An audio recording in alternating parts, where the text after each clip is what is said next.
ಲೋಗೇಸಿಡಿಗೂ ಸ್ವಾಗತ. Kaushik update YouTube ಚಾನಲ್ಗೆ. Second PCU ವಿದ್ಯಾರ್ಥಿಗಳು ಯಾರೆಲ್ಲ ಎಕ್ಸಾಮ್ 2 ಅಲ್ಲಿ NC ಅಂತ ತೊಗೊಂಡಿರೋ ತುಂಬ ಜನ ಕಮೆಂಟ್ ಸೆಕ್ಷನ್ ಕೇಳ್ತೀರಾ. ಬ್ರೋ, ಈ ವರ್ಷ ಬಂದ್ಬಿಟ್ಟು ಎಕ್ಸಾಮ್ 3 ಇರುತ್ತಾ ಇಲ್ವಾ, ನಮಗೆ ನೆಕ್ಸ್ಟು ಎಕ್ಸಾಮ್ ಕಟ್ಟುವಾಗ ನಾವು ಯಾವಾಗ ಕಟ್ಟೋದು ಅಂತ ತುಂಬ ಜನ ಕಮೆಂಟ್ ಸೆಕ್ಷನ್ ಕೇಳ್ತೀರಾ. ಅಪ್ಲಿಕೇಶನ್ ಬಂದ್ಬಿಟ್ಟು ಯಾವಾಗ ಸ್ಟಾರ್ಟ್ ಆಗುತ್ತೆ ಅಂತ ಕೇಳ್ತೀರಾ. ಈ ಒಂದು ವಿಡಿಯೋದಲ್ಲೆಲ್ಲ ತಿಳಿಸ್ಕೊಡ್ತೀನಿ. ಚಾನಲ್ನೇನು ಸಬ್ಸ್ಕ್ರೈಬ್ ಮಾಡಿಲ್ಲ ಅಂದರೆ ಸಬ್ಸ್ಕ್ರೈಬ್ ಮಾಡ್ಕೊಳ್ಳಿ, ವಿಡಿಯೋಗೆ ಒಂದು ಲೈಕ್ನ ಮಾಡ್ಕೊಳ್ಳಿ. ಬನ್ನಿ ವಿಡಿಯೋನ ಶುರು ಮಾಡೋಣ. ಸೆಕೆಂಡ್ PCU ವಿದ್ಯಾರ್ಥಿಗಳು ಬಂದ್ಬಿಟ್ಟು ನಿನ್ನೆ ಬಂದ್ಬಿಟ್ಟು ನಿಮ್ಮ ಒಂದು ಎಕ್ಸಾಮ್ 2 ರಿಸಲ್ಟ್ ಏನಿದೆ ಮಧ್ಯಾಹ್ನ 1 ಗಂಟೆಗೇನೋ ನಿಮ್ಮ ಒಂದು ರಿಸಲ್ಟ್ ಅನ್ನೋದು ಅನೌನ್ಸ್ ಆಯಿತು. ಸೊ ಅದರಲ್ಲಿ ಬಂದ್ಬಿಟ್ಟು ತುಂಬ ಜನ ವಿದ್ಯಾರ್ಥಿಗಳು NC ಅಂತ ತೊಗೊಂಡಿದ್ದೀರಾ. ಸೊ ನಿಮಗೆ ಬಂದ್ಬಿಟ್ಟು ಒಂದು ಕ್ಲಾರಿಫಿಕೇಶನ್ ಕೊಡ್ತೀನಿ ನೋಡಿ. ಸೊ ನಿಮಗೆ ಬಂದ್ಬಿಟ್ಟು ಏನಾದ್ರೂ ಒಂದು 20, 21, 22 ಹಿಂಗೆ ಹೋಗಿರೆ ನೀವು ರಿವ್ಯಾಲ್ಯೂಯೇಷನ್ಗೆ ಅಪ್ಲೈನ ಮಾಡಿ. ಯಾಕಪ್ಪ ಅಂದರೆ ಸೊ ನೀವು ರಿವ್ಯಾಲ್ಯೂಯೇಷನ್ಗೆ ಹಾಕಿದ್ರೆ ಸೊ ನೀವೇನಾರು ಕರೆಕ್ಟಾಗಿ ಬರ್ದಿತ್ತು ಅಂದರೆ ನಿಮಗೆ ಮಾರ್ಕ್ಸ್ನ ಕೊಡ್ತಾರೆ. ಸೊ ರಿವ್ಯಾಲ್ಯೂಯೇಷನ್ಗೆ ಹಾಕ್ತೀನಿ ಅಂದರೆ ಸೊ ಹಾಕಿ. ಸೊ ಫಸ್ಟು ನೀವೇನು ಮಾಡಿಯಪ್ಪ ಅಂದರೆ ಫಸ್ಟು ನೀವು ಸ್ಕ್ಯಾನರ್ ಕಾಪಿಗೆ ಅಪ್ಲೈನ ಮಾಡಿ. ಸ್ಕ್ಯಾನರ್ ಕಾಪಿಗೆ ಅಪ್ಲೈನ ಮಾಡಿಬಿಟ್ಟು ಒಂದು ಸಬ್ಜೆಕ್ಟ್ಗೇನೋ 530 ಇದೆ. ಸ್ಕ್ಯಾನರ್ ಕಾಪಿಗೆ ಅಪ್ಲೈನ ಮಾಡಿಕೊಂಡು ಅದನ್ನು ತರಿಸ್ಕೊಂಡು ನೀವು ಎಕ್ಸಾಮ್ 2 ಕೀ ಆನ್ಸರ್ಸ್ ಏನು ಬಿಟ್ಟಿದ್ದಾರೆ ಕರ್ನಾಟಕ ಶಾಲಾ ಶಿಕ್ಷಣ ಮಂಡಳಿಯರು, ಅದನ್ನು ನೋಡಿಕೊಂಡು ನೀವು ಆನ್ಸರ್ ಶೀಟಲ್ಲಿ ಕರೆಕ್ಟಾಗಿ ಬರ್ದಿದ್ದೀನ ಇಲ್ವಾ ಅಂತ ಕರೆಕ್ಟಾಗಿ ಚೆಕ್ ಮಾಡ್ಕೊಳ್ಳಿ. ಅದೆಲ್ಲ ಆದಮೇಲೆ ನೀವು ನನಗೆ ಮಾಮೂಲಿ ರಿವ್ಯಾಲ್ಯೂಯೇಷನ್ಗೆ ಹಾಕಿದ್ರೆ ನನಗೆ ಬರ್ತದೆ ಅಂದರೆ ಮಾರ್ಕ್ಸ್ ಬರ್ತದೆ, ನೀವು ರಿವ್ಯಾಲ್ಯೂಯೇಷನ್ಗೆ ಅಪ್ಲೈನ ಮಾಡಿ. ಸೊ ನಿಮಗೆ ಬಂದ್ಬಿಟ್ಟು ರಿವ್ಯಾಲ್ಯೂಯೇಷನ್ ರಿಸಲ್ಟ್ ನೀವು ಏನಾರು ಹಾಕಿದ್ರೆ ಸೊ ರಿವ್ಯಾಲ್ಯೂಯೇಷನ್ ರಿಸಲ್ಟ್ ಬಂದ್ಬಿಟ್ಟು ಒಂದು ವೀಕಲ್ಲಿ ಬಂದ್ಬಿಟ್ಟು ನಿಮಗೆ ರಿಸಲ್ಟ್ ಅನ್ನೋದು ಅನೌನ್ಸ್ನ ಮಾಡ್ತಾರೆ. ರಿವ್ಯಾಲ್ಯೂಯೇಷನ್ ರಿಸಲ್ಟು ಎಕ್ಸಾಮ್ 2ದು. ಈಗ ಯಾರೆಲ್ಲ ಎಕ್ಸಾಮ್ 2 ಅಲ್ಲಿ NC ಅಂತ ತೊಗೊಂಡಿದ್ದೀರಾ ನಿಮಗೆ ಬಂದ್ಬಿಟ್ಟು ನಾನು ರಿವ್ಯಾಲ್ಯೂಯೇಷನ್ಗೆ ಏನೋ ಅಪ್ಲೈನ ಮಾಡಲ್ಲ ಬ್ರೋ. ಸೊ ನೆಕ್ಸ್ಟ್ ಇಯರ್ ನಾನು ಎಕ್ಸಾಮ್ನ ಕಟ್ಟಿ ಬರೀತೀನಿ ಅಂದರೆ ನಿಮಗೆ ಬಂದ್ಬಿಟ್ಟು ನೆಕ್ಸ್ಟ್ ಇಯರ್ ಅಂದರೆ ಇದೇ ವರ್ಷ ನಿಮಗೆ ನವಂಬರು ಅಥವಾ ನಿಮಗೆ ಡಿಸೆಂಬರಲ್ಲಿ ನಿಮಗೆ ಅಪ್ಲಿಕೇಶನ್ ಅದು ಸ್ಟಾರ್ಟ್ ಆಗುತ್ತೆ. ನೀವು ಎಕ್ಸಾಮ್ನ ಅಪ್ಲೈನ ಮಾಡಿ. ಆನ್ಲೈನಲ್ಲೇ ನೀವು ಅಪ್ಲೈನ ಮಾಡ್ಬೋದು.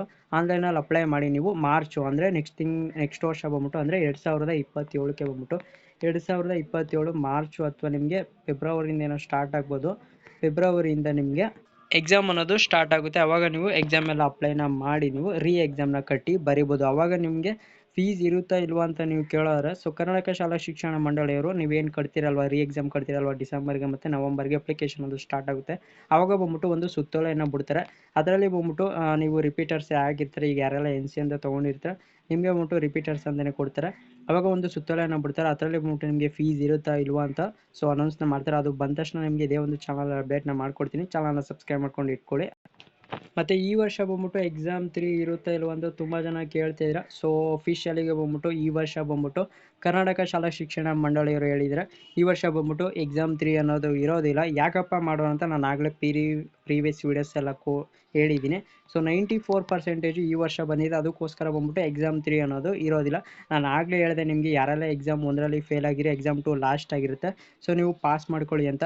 ಸೊ ಆದರೂ ಕೂಡ ತುಂಬ ಜನ ಫೇಲ್ ಆಗಿರೋ. So don't worry. So next ವರ್ಷ ಬಂದ್ಬಿಟ್ಟು ಎಕ್ಸಾಮ್ನ ಕಟ್ಟಿ ಎಕ್ಸಾಮ್ನ ಕಟ್ಟಿ ನೀವು ಪಾಸ್ ಆಗಿ ನೆಕ್ಸ್ಟ್ ಬಂದ್ಬಿಟ್ಟು ನಿಮ್ಮ ಒಂದು ಏನು ಡಿಗ್ರಿ ಇದೆ ಸೊ ನೀವು ಯಾವ ಒಂದು ಕೋರ್ಸ್ನ ತಗೋತೀರಾ ಸೊ ಅದನ್ನು ತಗೊಳ್ಳಿ ನೆಕ್ಸ್ಟ್ ಇಯರು.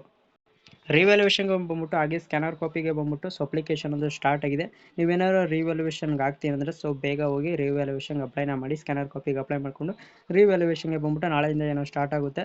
ಸೊ ಮತ್ತು ರೀಟೋಟಲಿಂಗ್ ತುಂಬ ಜನ ಕೇಳ್ತೀರಾ. ರೀಟೋಟಲಿಂಗ್ ಹಾಕೋರಿಗೆ ಬಂದ್ಬಿಟ್ಟು ಯಾವುದೇ ಒಂದು ಫೀಸ್ ಅನ್ನೋದು ಇರೋದಿಲ್ಲ. ನೀವು ಆರಾಮಾಗಿ ಫ್ರೀಯಾಗಿ ನೀವು ರೀಟೋಟಲಿಂಗ್ ಹಾಕೋಬೋದು. ತುಂಬ ಜನ ಕಂಬೈನ್ಡ್ ರಿಸಲ್ಟ್ ಯಾವಾಗ ಬರುತ್ತೆ ಅಂತ ಎಕ್ಸಾಮ್ 1 ಮತ್ತು ಎಕ್ಸಾಮ್ 2ದು ಬೆಸ್ಟು ಮಾರ್ಕ್ಸ್ ಯಾವುದಿರುತ್ತೆ ಕಂಬೈನ್ಡ್ ರಿಸಲ್ಟ್ ಯಾವಾಗ ಬರುತ್ತೆ ಅಂತ ತುಂಬ ಜನ ಕೇಳ್ತಿದ್ದೀರಾ.